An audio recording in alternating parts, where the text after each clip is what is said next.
Okay, so let us start now nuclear physics. तो modern physics में ये जो दूसरा वाला पार्ट है न्यूक्लियर फिजिक्स, अब हम लोग स्टार्ट करते हैं। इसके पहले जो हम लोगों ने अभी तक पढ़ा वहां पे हम लोग एटम्स के बारे में डील कर रहे थे, तो एटम्स के लेवल पे डील कर रहे थे। अब हम लोग जो है वो न्यूक्लियस में अंदर घुसने वाले हैं। ठीक है, हम लोग नहीं न्यूक्लियस में अंदर घुसने वाले हैं, मतलब न्यूक्लियस का एनालिसिस करने वाले हैं। ठीक है, तो इसीलिए इसको बोलते हैं न्यूक्लियर फिजिक्स। ओके, तो देखो यार, ये सब चीजें जो है वो काफी हद तक आपको पता ही होता है। केमिस्ट्री में आप बहुत कुछ पढ़े हुए होते हो। तो एक बार जरा हम लोग क्लोज लुक देते हुए आगे बढ़े। कोई एलिमेंट है एक्स, उसको आप इस तरीके से रिप्रेजेंट करते हो जेड ए। जेड होता है एटॉमिक नंबर, और ए जो है ये है मास नंबर। यहाँ पे जेड जो है वो एटॉमिक नंबर है। एटॉमिक नंबर का मतलब हो गया नंबर ऑफ प्रोटॉन्स, कितने नंबर ऑफ प्रोटॉन्स हैं उस न्यूक्लियस में। और यहाँ पे ए जो है वो है mass number. Mass number, yes, do not confuse it with atomic mass. यहाँ पे एक को एटॉमिक मास नहीं लिया गया है, ये मास नंबर है। अब ये मास नंबर क्या होता है भाई? तो ये होता है टोटल नंबर ऑफ न्यूक्लियॉन्स। अब ये न्यूक्लियॉन्स कहाँ से आ गया? न्यूक्लियॉन्स किसको बोलते हैं? तो न्यूक्लियस के अंदर जो रहता है प्रोटॉन और इलेक्ट्रॉन, इन्हीं को हम लोग बोलते हैं nucleons. So total number of nucleons का मतलब हो गया total number of protons plus total number of neutrons. So total number of nucleons का मतलब हो गया total number of protons plus total number of neutrons. So mass number is equal to total number of protons plus total number of neutrons. So mass number is equal to total number of protons हो गया Z, और plus total number of neutrons. तो total number of neutrons कितना हो जाएगा? A minus Z. So total number of neutrons in A nucleus is A minus Z, and total number of protons कितने होंगे? Z। ठीक है, clear है? Total number of protons Z हो गए, टोटल नंबर ऑफ न्यूट्रॉन्स हो गया, ये हो गया ए माइनस जेड। ए जो है वो क्या है? Mass number. ए का मतलब हो गया total number of protons plus total number of neutrons. बहुत बढ़िया। नाउ अब 1 एएमयू किसको बोलते हैं? तो 1 एएमयू हम लोग बोलते हैं, 1 एएमयू जो है वो हम लोग बोलते हैं 1/12 of the mass of 1/12 of mass of 1 atom of C612 at rest in ground state.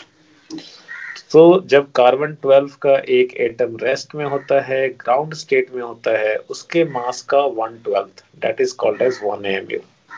ठीक है, एंड 1 एएमयू की वैल्यू जो होती है ये होता है 1.66054 इंटू 10⁻⁻27 kg। सर क्या ये हमें याद रखना है? देखो, कुछ कुछ चीजें आपको याद रखनी पड़ेंगी, मैं नीचे लिख दूंगा क्या क्या याद रखना पड़ेगा। कुछ कुछ चीजें याद रखनी पड़ती है, बताऊंगा नीचे में। ओके, तो देखो, एक जो है वो याद रखना पड़ेगा आपको, मास ऑफ प्रोटॉन।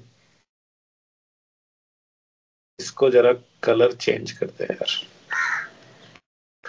ये थोड़ा उतना कंफर्टेबल नहीं है। इसका कलर चेंज करके ये कर दे, ये अब डार्क हो गया, अब सही है।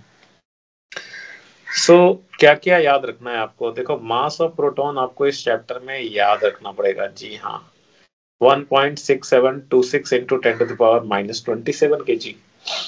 अब बोलोगे सर हम तो याद रखते हैं 1.67 इंटू 10⁻⁻27 kg, तो क्या इससे काम नहीं चल जाएगा? नहीं यार, इससे काम नहीं चलेगा। क्यों नहीं चलेगा मैं बता रहा हूँ। क्योंकि अगर आप न्यूट्रॉन का मास देखोगे तो ये भी जो है ना वो नियरली उतना ही है, मतलब ये 1.6749। तो जब आप दोनों को 1.67 1.67 ले लोगे तो दोनों के मास में आपके हिसाब से कोई डिफरेंस ही नहीं हुआ। तो यहाँ पे आगे जब बाइंडिंग एनर्जी का कैलकुलेशन करेंगे ना तो वहां पे ये डिफरेंस ही मैटर करता है। तो ये वाली चीज आपको याद रखना पड़ेगा। ठीक है, ये इसीलिए यहाँ पे डबल स्टार हमने लगा दिया है। तो मास ऑफ प्रोटॉन इज 1.6726। अब आप बोलोगे सर क्या ये दिया नहीं रहेगा क्वेश्चन में? दूसरी चीजों का दिया रहता है, दूसरे एटम्स वगैरह का दिया रहता है। ठीक है, लेकिन प्रोटॉन और न्यूट्रॉन का वो बहुत सारे केसेस में नहीं देते हैं। अगर खुश हो गए दे दिए, रहम कर दिया आप पे, तो बहुत अच्छी बात है, बट बहुत सारे क्वेश्चंस में वो नहीं देते हैं। एंड एक्सपेक्टेड रहता है कि आप खुद से ही ये लिखें। तो आप याद कर ही लो भाई, ठीक है। मॉडर्न का क्वेश्चन नहीं तो इजी सा क्वेश्चन छूट जाएगा फिर छोटी सी चीजों की वजह से। So mass of proton is 1.6726 into 10 to the power minus 27 kg and mass of neutron is 1.6749 into 10 to the power minus 27 kg.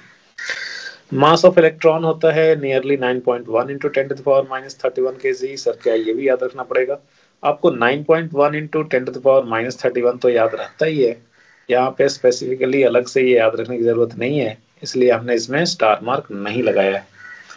Hydrogen one atom का, वन एटम ऑफ हाइड्रोजन का ये 1.6736 into 10 to the power minus 27 KG, ठीक है। Hydrogen के एक atom में क्या होगा? एक प्रोटॉन होगा और एक इलेक्ट्रॉन होगा, तो प्रोटॉन इलेक्ट्रॉन मिला करके कुछ ऐसा होगा। कुछ हाइड्रोजन के एक एटम का मास इतना होता है, ये याद रखने की जरूरत नहीं है। नेक्स्ट है आइसोटोप्स। आइसोटोप्स किसे बोलते हैं हम लोग? Same atomic number but different mass number. Isotope same atomic, जानते ही हो आप, same atomic number but different mass number. Isobars किसे बोलेंगे?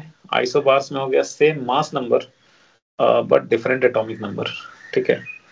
आइसोबार्स में हो गया same mass number but different atomic number, ठीक है। एंड उसके बाद है आइसोटोन्स। आइसोटोन्स किसे बोलते हैं? Same neutron number. आइसोटोन्स में बोलते हैं same neutron number but different atomic number, ठीक है। Different Z but neutron number same है, उसको बोलते हैं isotones. So having same neutrons but different atomic number, those are called isotones. Isodiaspheres किसे बोलते हैं? न्यूट्रॉन प्रोटॉन का डिफरेंस सेम होना चाहिए, न्यूट्रॉन प्रोटॉन का difference should be same but Z should be different, Z should be different. ये भी important है क्योंकि आगे आप अल्फा डीके पढ़ोगे, वहां पे प्रोडक्ट न्यूक्लियाई और डॉटर न्यूक्लियाई जो होते हैं they are isodiaphers of each other, we will see. So उसके लिए ये वाला चीज जरूरी होता है। तो आइसोडायस्फेयर्स किसको बोलते हैं? जिसमें कि न्यूट्रॉन प्रोटॉन का डिफरेंस सेम हो and for different Z, different atomic numbers के लिए न्यूट्रॉन प्रोटॉन का डिफरेंस अगर सेम है, दोज आर कॉल्ड आइसोडायस्फेयर्स। अब देखो एक है साइज ऑफ न्यूक्लियस के कॉरेस्पॉन्डिंग चीज, कि देखो साइज ऑफ न्यूक्लियस जो होता है ना, ये होता है directly proportional to number of nucleons. भाई जितने ज्यादा नंबर ऑफ न्यूक्लियॉन्स होंगे साइज उतना ही ज्यादा होगा। साइज का मतलब क्या? वॉल्यूम। और नंबर ऑफ न्यूक्लियॉन्स क्या होता है? Mass number. तो वॉल्यूम होता है directly proportional to mass number.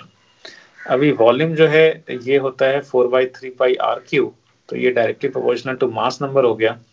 तो यहाँ से आ जाएगा आपका r directly proportional to a का power 1/3। So r directly proportional to a का पावर 1/3, ठीक है। तो ये प्रोपोर्शनलिटी साइन हटाएंगे तो एक कांस्टेंट आ जाएगा, proportionality constant, and that will be r is equal to r0 a का पावर 1/3, ठीक है। R0 की वैल्यू जो है ये आपका 1.2 फेम्टोमीटर भी बोलते हैं इसको, फर्मी भी बोलते हैं, FM से डिनोट करते हैं।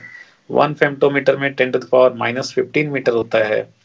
सो R0 इज 1.2 फेम्टोमीटर और 1.2 फर्मी, ठीक है। 1 फेम्टोमीटर में 10 to the power minus 15 metre.